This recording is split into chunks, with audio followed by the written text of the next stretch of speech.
Welcome to Talking in Common, a podcast of all things lifestyle, family, relationships, well-being, kids and culture. This is not a how-to, but an insight into the lives of ourselves and others and how we all manage to get by. Hosted by myself, Kate Gadinsky, and my co-host, Sophie Panton. Take a listen and let's find out what we all have in common. Here we are. Welcome back. Welcome back. Today I'm coming to you live from my bedroom. Are you cozy? You're just secretly in there having a nice lay down, and I've gotten you out of bed to record. Yeah. Well, I'm hiding from Honey. What else would you be doing at like 1:30? Yeah. She's gonna come. She's gonna come in any minute. Honey should be having her nap, but instead you're having your nap. Yeah, exactly. I'm still pregnant. Darling listeners out there, I'm still pregnant. You didn't give birth on my living room floor. Yeah, I think we said in last episode that, I'm very close to my due date, which now I'm even closer. And yeah, we did sort of mention that we were recording a little bit advance, and I'm just still here tapping my toes, waiting for this baby. So we thought, why don't we do a little bit more recording while we can? Yay! So here we are. I'm in my bed, How are you feeling? You feeling? living my best pregnant life.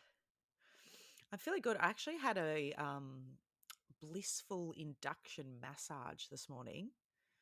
Yeah, it was a bit of a combination of like remedial relaxation and like acupressure points, which is, all about getting the energy and the right hormonal and, blood flow going to bring on to induce labor. So I don't know. Here's for hoping. Well, we better get this episode recorded quickly then, because anything could happen, right? Anything could happen. Yeah. Watch this space. I think I went for induction acupuncture. Yeah. Did you do stuff like that? I did. I don't think. I know I did. I went with Lulu and I ended up having her 2 days later. Really? But I was induced with her, so I don't know. Oh, yeah. Yeah, 2 days later. Yeah. Okay. So you don't know if it worked or not. I was a bit the same. I remember I had some induction acupuncture booked in with Honey, and then the day I was meant to have my appointment, was the day I got induced. So you never know about these things, but it was enjoyable. I would recommend it. One thing that I will say is like the more people you surround yourself in that kind of space, like in sort of like the pregnancy or labor or birth space, especially in like the natural birth space, the more you learn and the more connected you become. And I've really been enjoying the benefits of that. Like you speak to one person and you maybe get a recommendation for someone else, or you learn a little tip or some great advice or something like that. It's all about your network. And They it's say nice, it takes a village, and it's all about your village. It's nice, particularly, well, all throughout your pregnancy, but particularly at the stage that you're at, like right towards the end, where you're trying to kind of get yourself in the zone to give birth, exactly. and kind of In start that to really take note of how your body's feeling. And so it is nice to be surrounded by those types of people. So I'm just going to jump right in and say I'm freaking delirious today, and I think that we've got this in common, my darling, because we've both been up through the nights with our little ones. What's going on? Like, is it a full moon? I have no idea, but the last 2 nights in my house, actually, I'm going to even say the last 3 nights have just been a nightmare. Like, Lulu's sick. I actually got woken up to her 2 nights ago, like power spewing on our bed. Oh, shit. I shouldn't laugh. That's horrendous. I know, like, poor little thing, but that was certainly a wake-up call. And in saying that, so that was how I started my week. But I ended last week with Nina power spewing all over the couch. So there's clearly a bug going around. There's clearly a bug going around. But Lulu has been, for some reason, she's all of a sudden saying she's scared of the dark, and she's getting up in the middle of the night and sneaking into our bed, and then she kicks me, she pulls the blankets off. And then I'm so tired that I can't be bothered getting up to put her back in her bed, so I let her stay in there. But then I lie there awake and I toss and I turn. And it's amplified since she's been sick these past few days. So I am kind of running on 2 hours sleep, and I don't even have a newborn. Yeah. This is the thing, right? So I had a night much the same last night. Honey wasn't sick, but she had this what seemed like a bit of a nightmare. And she's 2.5 now, and I think this is kind of like her first experience with fear and being scared. Up until this point, she's been a bit young to understand to be scared of things. And Aiden took her to the Melbourne Museum yesterday, and there's an amazing kids section to the Melbourne Museum, but he walked her through the main part first, and they saw all those huge, amazing, like dinosaur and whale artifacts and It's a lot of stimulation at the museum, as amazing as it is. It's a lot for little ones, I that's think. a really good point, actually. She probably was just overstimulated because there's like digital stimulation and then, yeah, all the stuff in the museum and all the kids climbing stuff. And yeah, it's all happening. Anyway, she woke up in the middle of the night just like screaming, saying that there was a whale under her bed. And yeah, it was quite bizarre, but it just escalated to the point where she got so spooked by it that she wouldn't even let us kind of like put her down on the ground. She was like she was like a little koala clinging on us, and if she sort of saw a shadow or something that she wasn't sure what it was, she was like, there's a whale, and then she started saying there's eels in her bed, and Eels. yeah, Oh, she has this little like God. bath toy that's like a bit like an eel, and anyway, she was up at 2 a.m. and she didn't fall back asleep until 7 a.m. Oh, So we had an eventful night. it's And not an ideal time for you not to be getting sleep either when you're like nearly 40 weeks pregnant. also, I'm like, oh, is this the start to a week of nightmares and non sleeping? And I don't want to be the bearer of bad news, but potentially. yeah. Hashtag parenting. Absolutely. Anyway, so I feel like that's what we've got in common. I wish I had some words of wisdom for you, but like I've just got nothing to give right now. Let's just go with it's all a phase, it's all a stage. It is. It's just a phase. It's just a stage. And I will get some sleep tonight. Yeah. One night soon in my life, I'll get some sleep. One day soon. Oh, that will be lovely. Pumped about today's guest and today's episode. Me too. I think it's a really nice one and definitely something that you and I have been exploring more in our lives. Me in particular lately as well, because I think I was telling you recently I did this short meditation course and I've been learning and practicing meditation recently, which is almost a bit of a setup to implement something mindful and peaceful and hopefully like productive during the newborn phase, because I did struggle last time. I got this really bad like sleep anxiety. I couldn't sleep when the baby was sleeping and all that sort of shit that people say to do. It was the opposite for me. I found that stage really difficult. So that's a bit of a path that I've been on. But all the other things that this wonderful guest brings um, to the stage as well, Allira Potter. Yes, she has so much great like insight to give to, on so many different levels. She talks a lot about manifestation. That is a big thing for her. Tapping into what you really want and then manifesting it. And she has had a lot of success with that herself. And I think that's something that you and I have spoken about a lot in the past, like really knowing or kind of making a bit of a goal of like what you want, how you're going to get there, and kind of manifesting it. So, Because it's one of those things in life that like you kind of either believe in or you don't. And some people are like, what a whole crock of shit manifestation is. Like, what does that mean? Like, sure, think about something and it comes to you. But, I think it's more about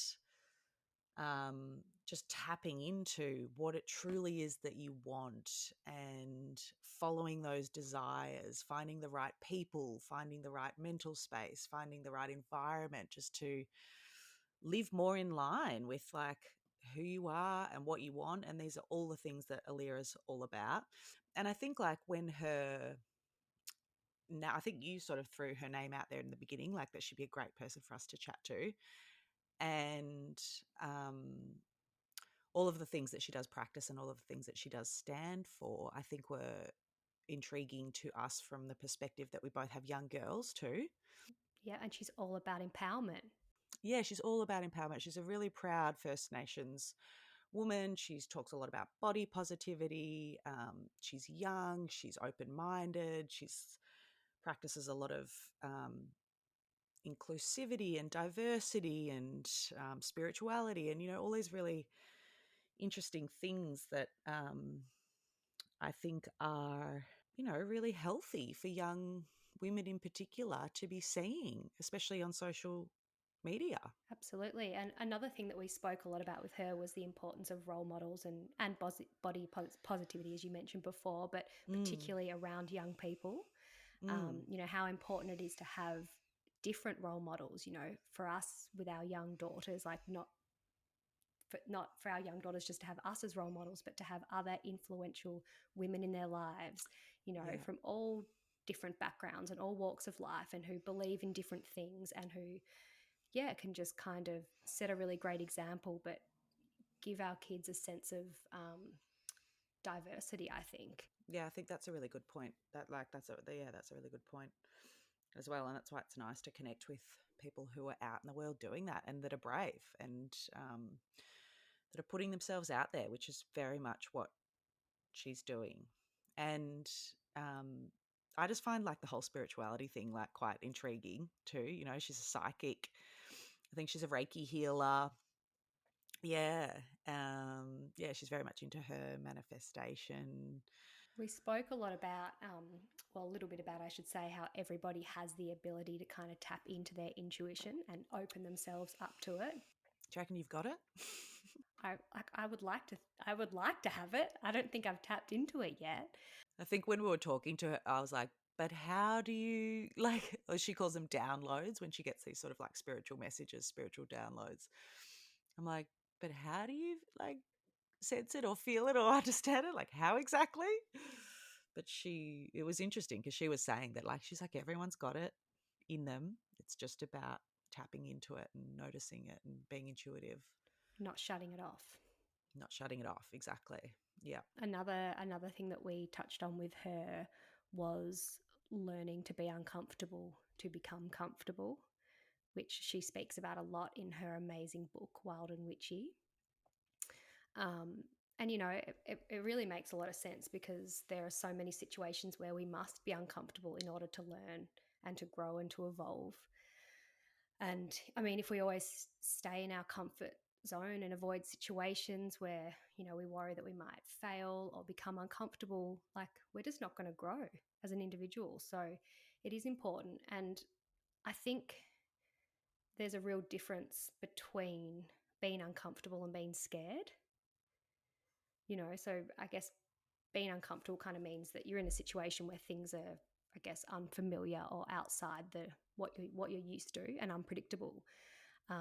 Whereas in contrast, being scared implies fear or anxiety about something dangerous happening to yourself or others. So I think, yeah, we can. I mean, I have in the past, I've kind of associated the two as the one thing, like being uncomfortable and being scared, but they're actually different when you think about it. That's so true. And I think, you're absolutely right. If you're not putting yourself out of your comfort zone, how do you expect to grow, change, evolve, any of those things? But also, living in fear is so um, inhibiting. Like, is that what the word? It's the word is. It's such a barrier as well to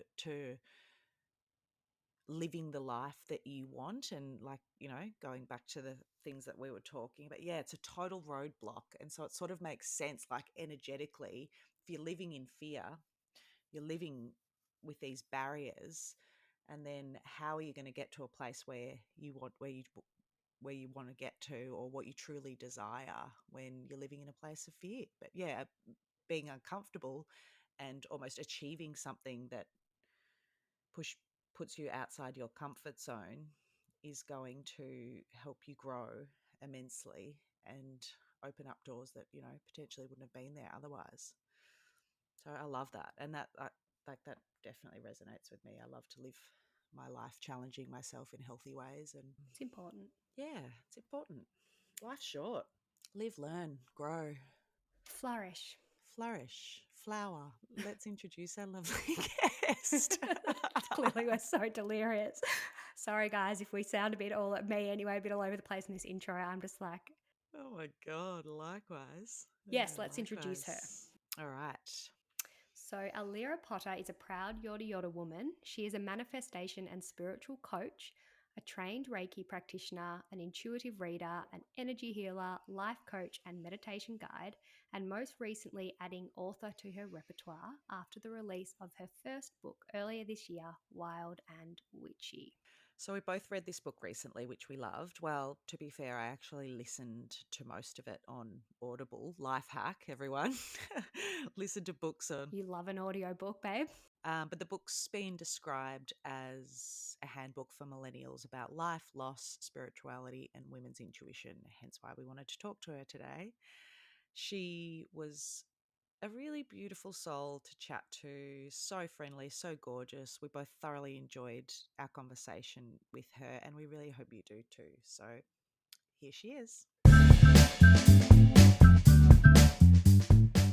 Allira, we're so happy to meet you and have you here with us today. How are you? I'm good. Thank you so much for having me. I'm excited. So nice. We're excited. Yeah, thank you for joining us. We have been very looking forward to this chat for a while now. So welcome. Thank you. Super excited to talk to you about so much of all the good stuff and learn all about you, and also just chat about some things of particular interest to us, like your perspective on relationships, living in alignment with your values, and manifestation as well is something that we talk about a lot. But let's learn a bit about you first. We know you're a proud Yoda Yoda woman, but tell us more about where you grew up and your family and even your cultural heritage. Yeah, so I'm a First Nations woman, pronouns are she and they. And I guess a little bit about my career itself. I'm a manifestation and spiritual coach, I'm a curve model, content creator on socials, speaker, presenter, like a little bit of everything. But I'm originally from Melbourne, in like suburbia Melbourne, and I grew up in a pretty like white suburban town. I was the only black kid. I really struggled with my identity. I'm really honest and open and tell people how severely bullied I was as well too growing up. I sadly lost my mum to cancer at 17, and I think in that moment, it really sort of, I guess, shaped me to who I am today, because I had to really learn how to be independent really, really quickly. Dad wasn't in the picture, so I had to be like, okay, what are you doing with your life? Where are you going? So yeah, it's definitely shaped me. But I don't know, I feel like I've lived so many lives. I got married really young, divorced really young. So I mean, this podcast could go for ages, because like my whole life I've just ramble. You've got such a story to tell. This is why we want to talk to you today. And you're so like, wise beyond your years. And it's really inspiring to, hear your stories. So Before we do get too deep, we do love to ask our guests, what did you want to be when you were growing up? Oh my God, I love this question. This is so funny, because I had this conversation with my nan actually probably maybe about a month or two ago. And she was like, "You've literally manifested your whole career." I was like, "What do you mean by that?" And she's like, "When people would ask you when you were little, what did you want to be?" I would always be like a bit of a smart ass and say, "I want to be famous." And I was like, that's so funny. And then my nan just looked at me and was like, "You may not be like the typical Kim Kardashian or whatever famous, but you're famous in the space where people admire what you do and they love what you do." And I was like, oh, yeah. So I guess, So I true. wanted to be famous, and here we are. Oh, I feel like with most people's answers that they give us to that question, there's always some connection. yeah, Like some of them totally. actually can be really random. And people are like, I don't know how I, Got to this path I'm at now. But yeah, but there's always some connection that. so you've been manifesting your whole life, really? Pretty much from like this really young age. So yeah, it's kind of crazy to sort of be sitting here being like, oh my gosh, I'm literally living my dream. Amazing. So we have both read your book, Wild and Witchy. And we do know a little bit about your story. It's such an amazing guidebook, by the way, for young females in particular. I've got 2 young daughters, and I hope that they've got a book like this. Well, they do. When they're of the right age, they have a great book to read. So thank you. Love that. But can you tell us a little bit about your spiritual practice and psychic abilities? And I guess the different moments in your life that you can remember discovering that you had this ability. Yeah, well, I mean, I guess as a kid, I think kids are really intuitive. And growing up, I was really spiritual. Being a First Nations person, we are born with like this really in depth sort of spirituality. So I'd always had it there, but I never really tapped into it probably until my late 20s. So having a mum that was really witchy, I would almost like go against that grain and be like, I don't want anything to do with that. That's not cool. And like, that is just so weird. And I guess probably when I hit rock bottom, maybe like 4 or 5 years ago, I had a really bad problem with alcohol and drugs. And I just remember my friend saying, like, you need to really fix your life. You need to sort your shit, so to speak. And I was like, oh, okay, then what do I do besides partying? Because that's all I sort of know being a single person. And I remember like looking through the closet and I've got them in front of me, these oracle cards, these beautiful deck of oracle cards. They were actually gifted to me when mum passed away when I was 17, but I put it in the back of the closet because I was like, I don't want to deal with that. And I remember finding them and just being like, oh, okay, maybe I'll like have a little play with this and see what happens. When I started shuffling the cards, I was like, ooh, it was almost like this new energy had hit me. And I was like, I'm going to tap into this more. So for me to sort of completely go sober, to stop partying and lean into the cards, that's how my spirituality really sort of opened up a couple of years ago. And here we are now, Wild and Witchy, the book, and everything else. Can you describe a little bit more about what these experiences of, I guess, downloads, as you call them, are like? What is it like? The downloads are really cool. Like everyone has the ability to feel these downloads, see these downloads, experience them as well too. For me, when I'm doing my intuitive readings for clients, it's almost like a thought will pop into my head and I'm like, "Oh, why am I thinking like that?" Once I got my head around the fact that it was actually their spirit guides or my spirit guides passing on a message to give to that individual, I was like, trust this more. And so things just started opening up. I really started, I guess, connecting with like past loved ones. I was sort of doing just lots of weird things were happening, so to speak. So I just was like, let's go with it. And then, everyone has the ability to open up if they choose to. So fascinating. We were just talking before we Yeah. started recording as well. We were like, yeah, we really want to understand what that experience is like because, like, are we having it and we're just not in tune to it? Like, is it like taking a different direction in your thought path or something? Or Well, I mean, like everyone is born with an intuition. It's a matter of people like pausing and trusting their gut. You know how everyone's like, trust your gut. That's like your intuition. You need to trust your intuition and just know that, oh, maybe those angel numbers are there for me to give me like a little bit of guidance on my path, or maybe that feather has popped there for a reason. So I think it's the first thing that I say to my clients that want to step into this space is trust everything that comes your way. If it's a thought and you're like, why am I thinking that? Trust that maybe it's a message that needs to be passed on. I have had a reading, twice before, and trying to, connect with my father who's passed. And I remember saying to the lady, I'm not feeling any connection. And she's like, if you think you're feeling something, or if you think something's a sign, it probably is. You've just got to believe it. You've just got to trust, like, what you're seeing or what you're feeling is real. Anyway, that's still a work in progress for me, but I think it's so easy for us just to shut off that ability and not trust our gut instincts. Yeah. So, work in progress for me. Yeah, for sure. And I love Hopefully that. I'll get there. Thank you so much for sharing that. And I feel like a lot of people, it's hard losing a parent. A lot of people just don't get it, that like have both of their parents. It's hard. And I went through that exact sort of thing, trying to connect with my mum and be like, is she here? I just need like a little message. And then it was a lady that I saw. She sort of just said, utilize a symbol that represents your mum.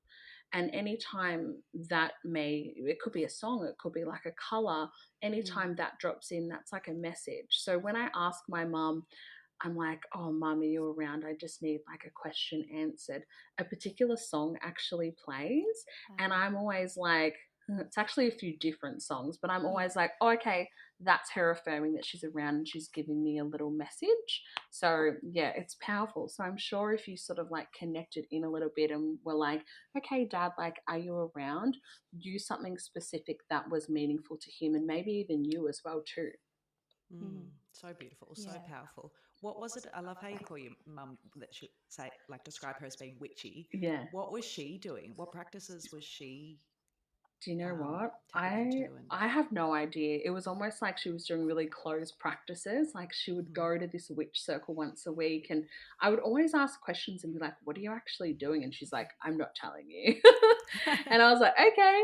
But I think from what sort of like my family had said, it was like they were connecting with the other side and they were doing like some really cool practices. And I just think, imagine if I really opened up as a teenager, like how my life would be so different. But obviously I had to wait. That divine timing wanted me to wait until my late 20s. Yeah. So what other spiritual practices and abilities have you learned and developed along the way since then? Yeah, so I experience the downloads and it happens daily. I'm really sort of gifted in that respect. And then there's this other side of me where I have this ability to be able to manifest anything that I desire and anything that I'm open to. Um, so I'm really in tune and really aligned, which is really cool. So I mean, I'm still learning along the way as well. I think there's lots to learn. The other practices I do a lot of witchcraft. Like I know you both can sort of see behind me, my cat's there, but I've got an altar where I'll do like little spells and things like that. So yeah, I do lots of different little things, which is really cool. I'd love to come spend a day with you, Allira. Come Come into your space anytime. and just learn a few things. Come on down anytime. I was telling my partner that we were chatting today and telling him about you, and he was like, "She sounds amazing. Like, book us in." I love that. Yeah, come on down, guys. Come to Geelong.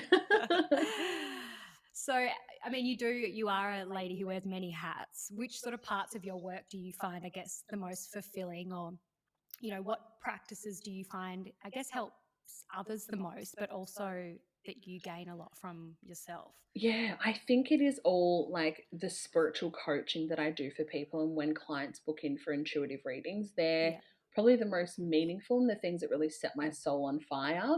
Like I ran a workshop this week and I just sat there and I was like, this is the stuff that I want to do for the rest of my life. It makes me so happy.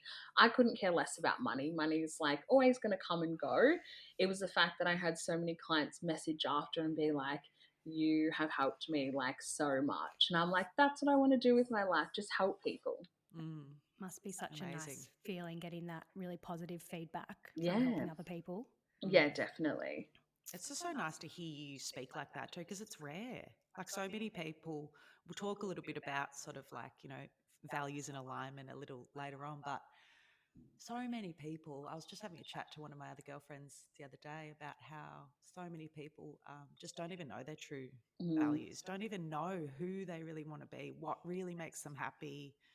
And, you know, there's so many external expectations in life that force us in a certain path that is just not really serving us or like giving us this openness to happiness. It's just like crazy. So it's amazing to hear someone like you speak about how you do know yourself so well. You do know your values. You know what makes you happy. You know the work you want to do. It's really refreshing. I love that. I mean, it's been a work in progress and I feel like it's still a work in progress, but I really like with the pandemic the last couple of years, I've really been like, okay, I'm going to really work on myself and do all the healing and things like that. And that's the best advice that I give to people is like do the work so you can sort of discover exactly who you are.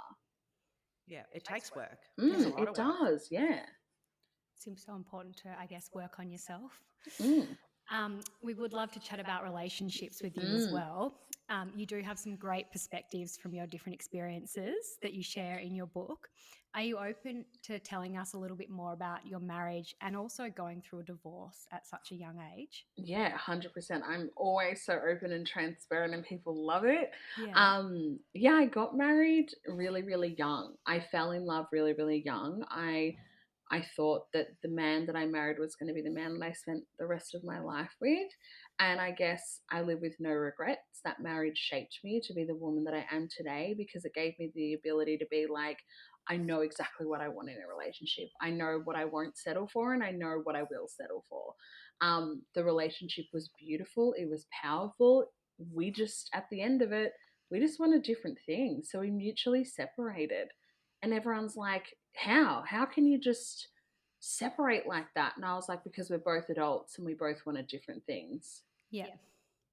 But you were such young adults. I know, such Very young adults. wise. Yeah. And that you still have a beautiful, well, it seems like a beautiful respect for each other, and there's no kind of, oh, I don't know, maybe there is, but there's no anger towards the other No. person, Oh or my like that's so gosh. nice, because often you hear the opposite when people, they've been in love and then they break up and doesn't end so well. So that's so Yeah. nice that you guys have that. No, I just always thought like I was never going to be the woman that could give him everything that he wanted. And I hoped that he found someone, and he did. And I'm just like grateful that he's been able to live how he wanted to live in, I guess, what he thought our marriage should have been. Yeah. So, yeah, I'm just grateful that he's found the love of his life.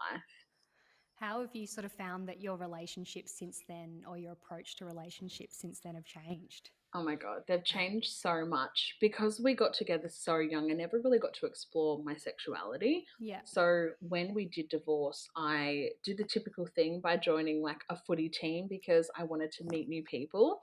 Yeah. And then I discovered that, oh, maybe I'm attracted to women. And I never wanted to label it. So I would always sort of say to people, I'm attracted to the energy that someone brings to the table.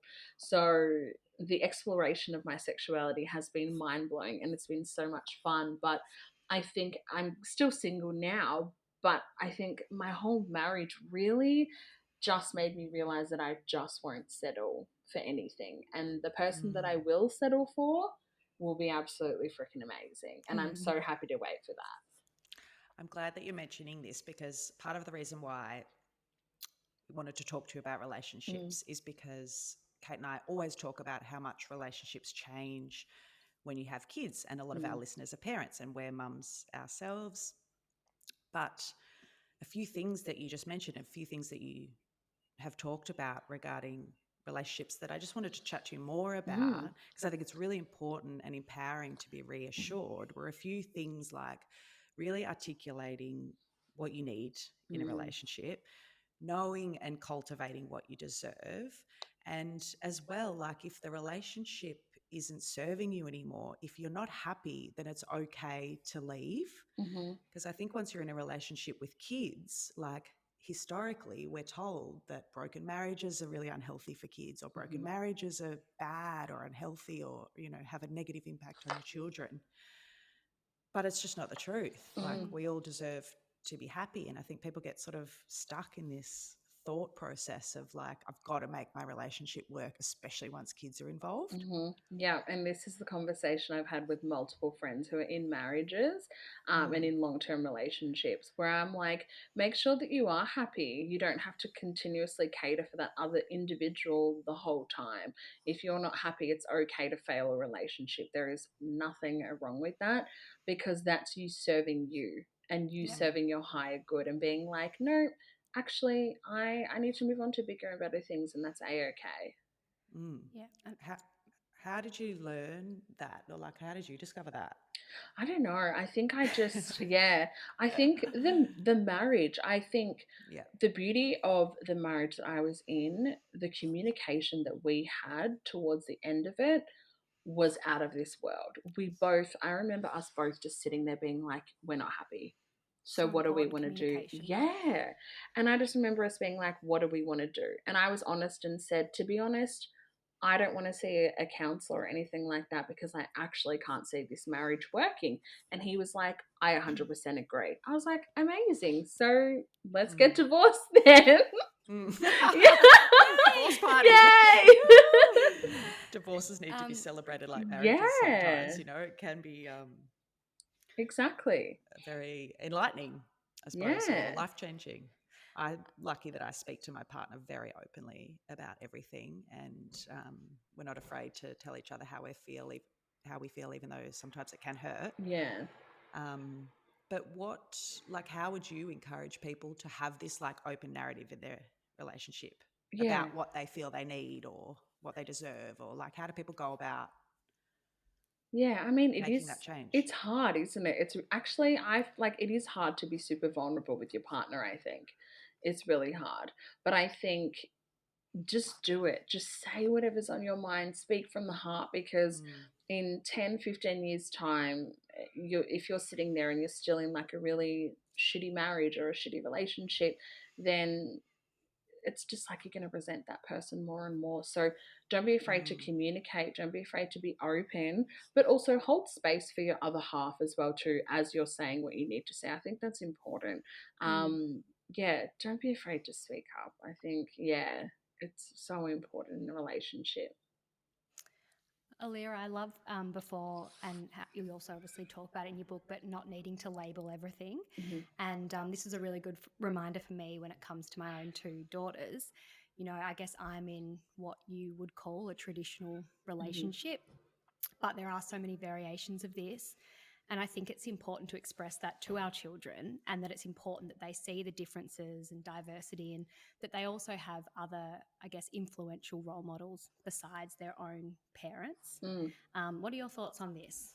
I love this. This is great. And like my friendship circle, I'm the only single person in my group. I'm known as the crazy auntie, but all my friends have kids, and they're quite young, the kids as well too. Yeah. And we all just sort of like look at each other and we're all like, we're actually a really progressive bunch, because some of us are divorced also in our little group, but also we're so progressive in a way where some of us are in same-sex relationships as well too, that the kids that are around us are like, oh, this is normal, like this is okay.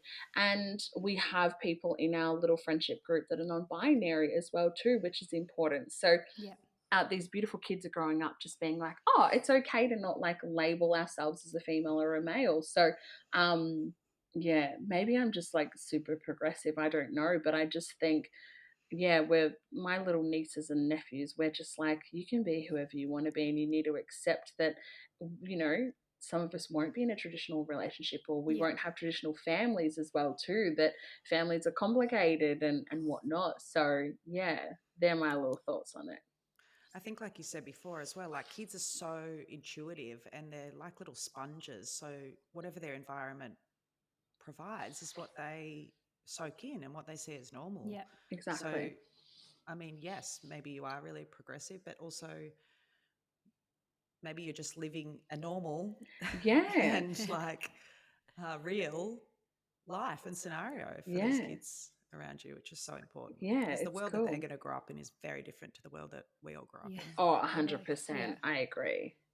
So, sorry, go. You go, Kate. No, you go. You go. I was just going to ask, obviously your childhood would have been different if you grew up in a different environment and maybe a more progressive or open or diverse environment. But do you feel like it would have,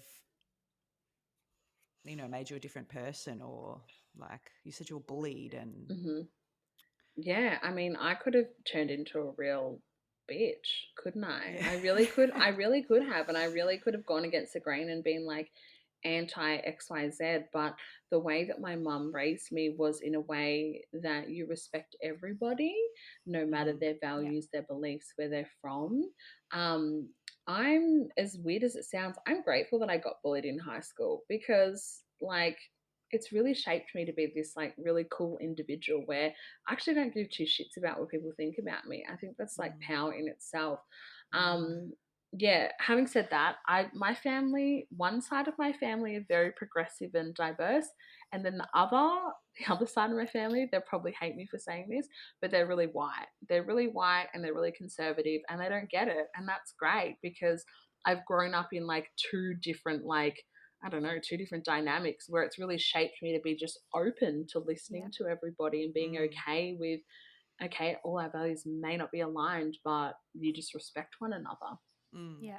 Almost being able to like pick and choose what you do believe in and what you go with. Yeah, exactly. So you are very passionate about empowering women in particular. And body empowerment is something that I'm really interested, to teach my young girls and, really guide them through this. And even though they are still quite young, I think it's really obviously important to start this from a very young age. What's been your path with this, and how do we teach, young girls about this? The thing that I have learned in terms of empowerment with young people, it's the language that we're using. Yeah. I think that's where I've become a really conscious being around just using, I think, the words that we think are bad, but they're not really. That it's like, it's okay to just be maybe a little bit bigger than the other girls around you. It's okay. So I think first things first, it's always the language that we're using is really, really important. Like what? Can you give us some examples? Yeah, I'm trying to think. Just because I was with my niece the other day, and I don't know, she said something, and I just remember like, okay, language. She said something about like fat, and I was like, yeah, you can say that word, but let's not use it in a negative way. Let's like empower. So true. It's like, it's okay, like it's so fine. And I sort of had to explain that, it is okay to be a little bit bigger than the other people around you, that it's okay. Don't let society think that you need to be like a size 6 or a size 8. So I think the more and more that our language is, I guess, progressive in that sense, and we normalize the language around young kids, that's where we can really empower them. And I suppose what they hear you saying about yourself as well. Like I've become quite conscious about that. Like I think of some of the things that I might think about myself or I might say, but I always go, oh my God, I should never ever say that in front of the kids. And I'm really, really conscious of that. But, my older daughter in particular is getting to an age where, the young girls, they're all worrying about the way they look. I mean, she's 6. They're worrying about like, do I look pretty in this, or like it's crazy. They're just so young. It's like you should just be out having fun. Don't worry about the way you look. I think social media really. Can I do a TikTok? Yeah, no, you can't do a TikTok. Social I don't media. even know how to do TikTok. No, either do I. I'm like, oh my gosh, I feel like social media has really impacted young people. Yeah. And I'm always like, oh, screens, like get outside. And just, I remember being a kid and playing on the street and not being like looking at TikToks all the time. So I think social media plays like a really big thing in that. Absolutely. It is amazing that at such a young age they are so influenced. But like my daughter's only 2.5, and I have recently put on like a couple of the Disney movies. And I'm just like, the characters are also like stereotypically beautiful. Yes. I'm like, this is, even I felt weird watching this. Like, particularly the old school ones. Some of the newer ones, they're getting a little bit like progressive. A bit more progressive. Yeah. There's a couple but the old ones, you're right. They're all just like, beautiful. Yeah. They have these happy endings. And so unrealistic. Oh, yeah, so unrealistic. So we really want to talk about manifestation. But let's start with the importance of knowing your core values, which I was sort of starting to say a little bit first, because I loved learning this through your book, that it's such a key to being able to manifest what you want. So tell us about what role understanding and knowing your core values has in manifesting. Yeah, well, like in my book, I was like, it's so important for me and for the people that are reading this book to understand how they can incorporate their values and understand what their values are. So I think for me, like I have, 5 core values that I live by, whether that's on my business level or my personal level, when it came to utilizing those values within my manifestations, because it's important. Because whatever we do want to bring in, we have to revert it back to our values to be like, is this aligned with exactly my top value? Is this aligned with exactly what I'm wanting to bring on in? And I think people get confused with values as well too. I'm always like, just simplify it. It can be, the first one could be family is the first value. The second one could be culture. The third one could be communication, whatever it may be. But understanding what your values are is so important, because it's also going to help you make decisions, especially life decisions. When someone comes to you and they're like, I need you to do X, Y, Z, you can really think, oh, is this aligned with my values? Especially when your intuition's trying to nudge you and be like, no, it's not. Then you can revert back to those core values. I love how you said in your book too, like, don't overthink this. It's not like a big deal. Literally just Google a list of values and sit down and think about it. Yeah, Like, exactly. it's not that hard. So, for anyone thinking, like anyone who thinks manifestation is a bit like kooky, or they're like, how do you manifest your best life? Would you say that literally is the best way? Sit down, write some pointers, like write your focus, write your goals. Yeah. You know, Yeah, and definitely. what other, like, how do we start this? Like, Yeah. I want to start manifesting. I love this. Well, you're doing it every day. Everyone is doing it like subconsciously. So, manifesting is where essentially you curate your existence, so your reality, your life. So, whatever you decide to put out to the universe is what essentially you will get back. So, if you're thinking in a really positive way, you're going to get nothing but that positive energy coming on through. If you're thinking in a negative way, you're going to either have blockages that are going to stop you from moving forward, or you're going to have negative energy flowing on in. So, for you to be able to manifest particular things, you can literally say to the universe, I'm allowing $500 to come into my bank account. And I know it's like easier said than done, because there is a little bit of work that you have to do in order to get that abundance to come to you. You have to be open to the change that's going to come with that money coming on in, or a partner even as well too. You have to do a little bit of the work. You have to feel into it. You have to visualize the money in your bank account, all these little things, because I think a lot of people think that manifesting is just being like, I'll just write it on a piece of paper and it's going to come to me tomorrow. And it's like, you've got to do everything exactly, else that goes with it. You've got to like put it out there to the universe to say, yeah, I'm open to receiving this. Like, you need to do a little bit of that work. I like to think that I manifest things in my life. And before I even kind of read into it or learned much about it, I felt that like that was something that I was kind of practicing in my life already. And again, like the conversations that I have with my partner, he like fully trusts in what I tell him or what I feel like we're going to manifest for our life together as a family. And if he's feeling concerned about something, or he's like, what are we going to do with our future? Or what am I going to do with my work? Or, you know, he sort of doesn't see it like that. I always just like tell him, don't worry, this is what's going to happen. And he fully believes me, Love he fully that. trusts me. And then sometimes he questions it. He's like, should I believe you? Like, where are you pulling this shit from? And I just say to him, like, no, you've just got to trust it. You've got to believe it, but you've got to want it.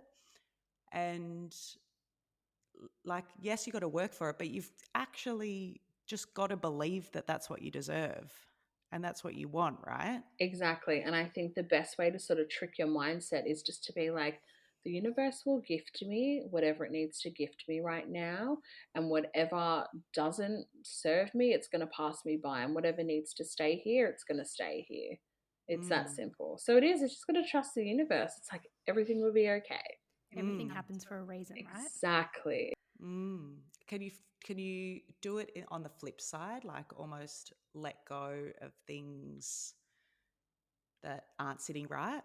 Yeah. Like almost manifest away the things that aren't right for you? Yeah, I mean, I always do this sort of thing where I always say to the universe, whatever isn't serving me right now, I'm releasing it. I'm allowing the things that aren't serving purpose to be released. And the universe is pretty funny, because they'll get rid of the people that don't serve purpose, and they'll do certain things to sort of shake things up. But when I do those sorts of things, my best advice for people is just make sure that you're self-aware as well too in everything that's happening around you, because the universe will gift and they will give you certain things, but you need to be open to understanding just those little sort of challenges that may place in front of you. I suppose surrounding yourself with the wrong types of people or toxic people that aren't, serving you, or you know, that probably can really hold you back Totally. from you know, reaching those things that you want to reach or getting to that point in your life, or Create barriers. you need to create Yeah. barriers and boundaries. Like, it's very important. I think that's why it's so important for people to understand their values first. Yeah. And actually, that was another thing that I, love that you said that I found really interesting, was that, like, once you do understand your values, you got to get comfortable, or, get prepared to be uncomfortable. Yeah. Because to live in alignment with your values, you're going to need to make changes. Oh, And that yeah. might be within friendships, within work. And some of that can be really uncomfortable. Yes. Oh my gosh. I can't express that enough to people. I remember when I started to really live in alignment with the person that I really wanted to become, I just had all these friends just disappear. And I was like, what is going on? What the fuck, universe? Oh my God, I can't deal. But then I was like, oh no, the universe is doing this on purpose to create space for people who are more aligned with me to come on in. And that's exactly what happened. Mm. I heard something the other day that said sometimes this person said sometimes you've just got to sit in your own shit. Mm-hmm. Like, sit there, be okay with it, feel uncomfortable, Mm. and then eventually do the work, and you'll come out the other side, and it'll all Exactly. be, you'll be where you need to be. Exactly. It's so true. Lead into the uncomfortable to Yeah. grow, to move on. Yeah. So something else that we really wanted to give a bit of time and space to is cultural awareness, which you mentioned early on. And I know that this is something that you really align everything that you do with, and particularly in the health and wellness and even sort of spiritual space. I know you're really committed to debunking and decolonizing what seems very whitewashed wellness industry, even fashion industry. Tell us your perspective on this and your thoughts. Yeah, oh my gosh, we may need a whole nother podcast for this. But I think, I don't know, growing up, I was really, I don't know, my culture is really a part of me. And I was never going to let that get in the way of other people's, I guess. I don't know, when people would sort of put me down, I would just sort of be like, nope, this is why we fight for the right to have land rights and whatnot. But me stepping into the wellness space, I thought that was really interesting back a couple of years ago, because I had always been in it as a person who wore activewear, who went to yoga, who went to the gym, who did yoga, whatever it may be. I would just always recognize these little sort of moments of, why isn't there any Black people in the spaces that I'm walking into? Why isn't there models that are Black? Like, what's happening?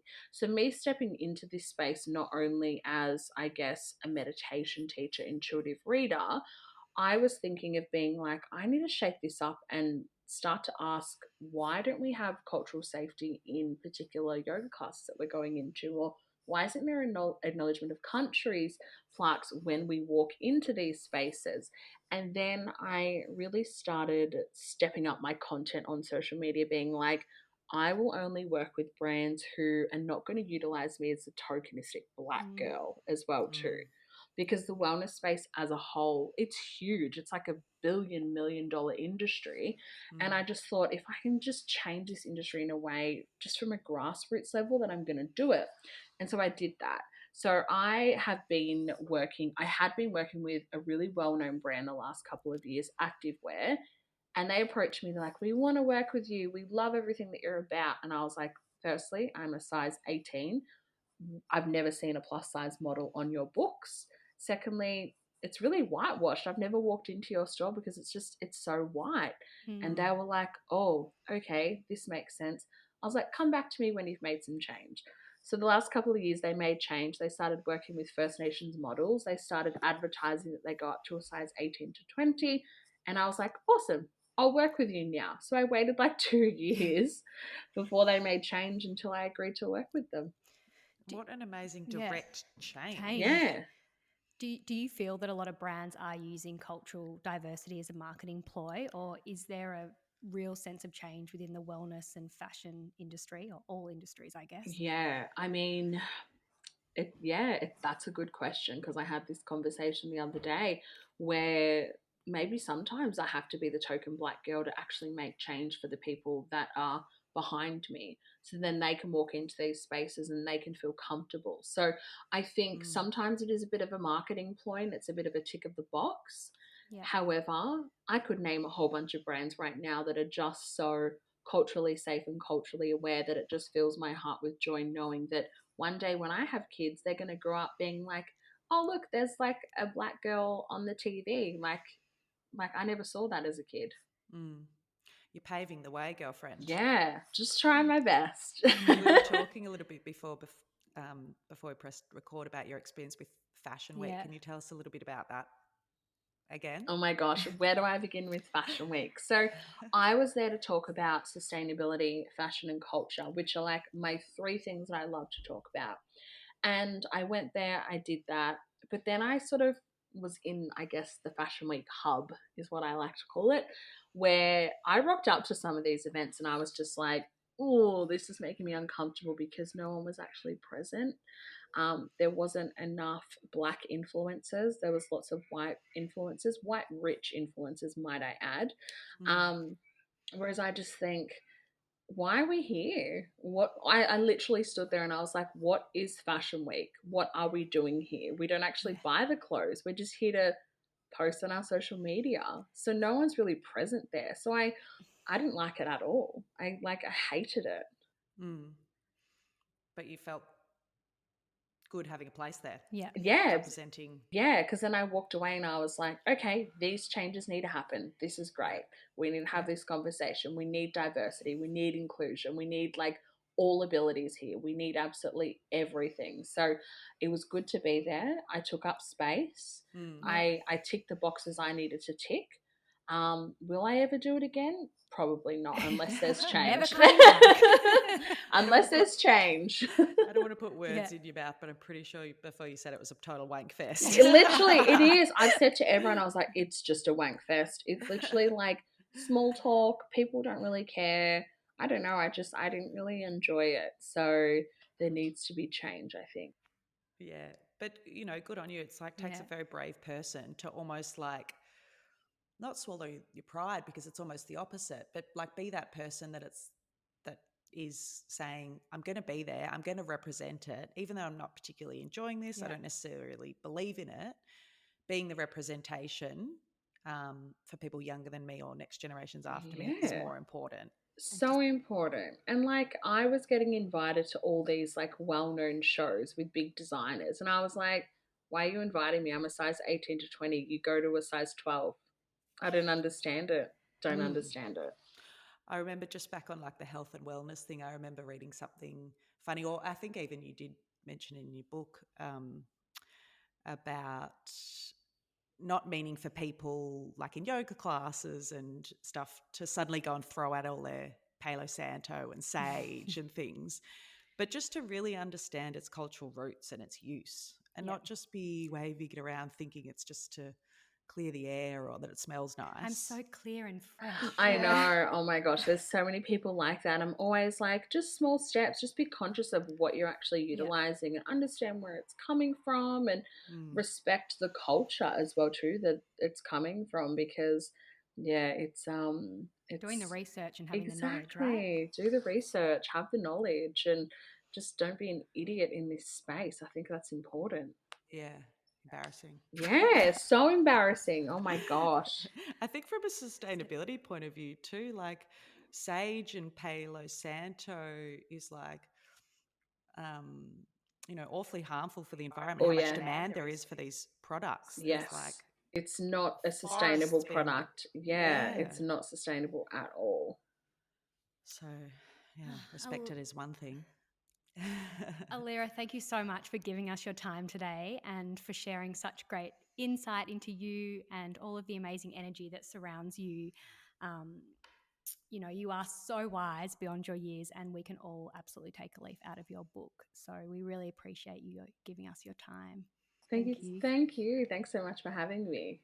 We could chat to you all day. Yeah. Better let you go. You probably got shit to do. Thanks so much. It was a pleasure to meet you. We'll stay in touch. Yeah, so nice to meet you guys. I appreciate it. Thanks, lovely. Take care. I'll chat to you soon. Bye.